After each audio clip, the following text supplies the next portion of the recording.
The United States rejected a ceasefire proposal put forward by China aimed at resuming peace talks to end the war in Ukraine.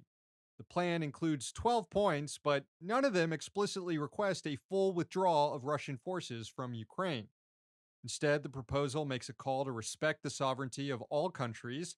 It also advocates for an end to Cold War era military alliances such as NATO and to create a new security framework in the region to, quote, forge a balanced, effective, and sustainable European security architecture.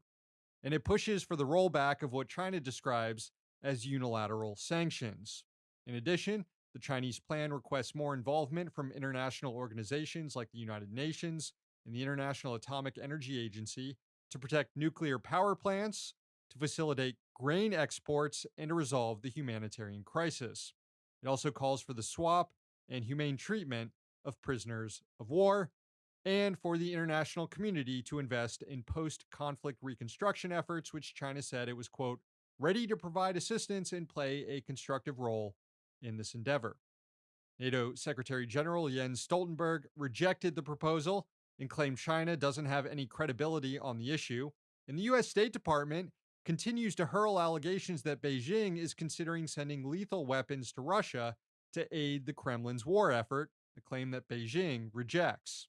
And let's be fair, the U.S. doesn't have much room to criticize other countries for supplying arms to this particular conflict.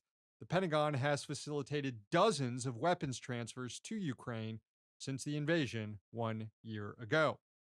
As the Financial Times reported this week, defense industry stock prices have climbed since the start of the war, and a realization that this will be a prolonged conflict led to arms makers seeing a 30% gain since October.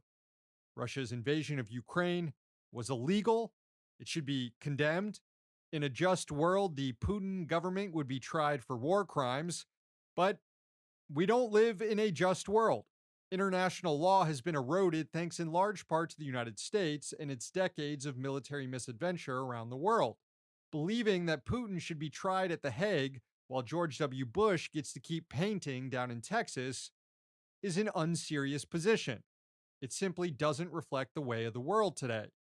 Hopefully that changes in the future.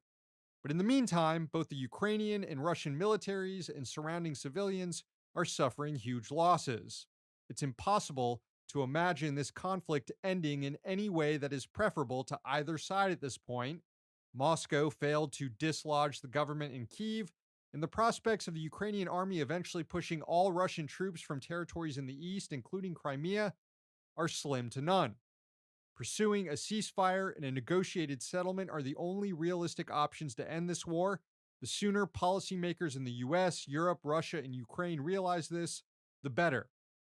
And to hell with the war profiteers.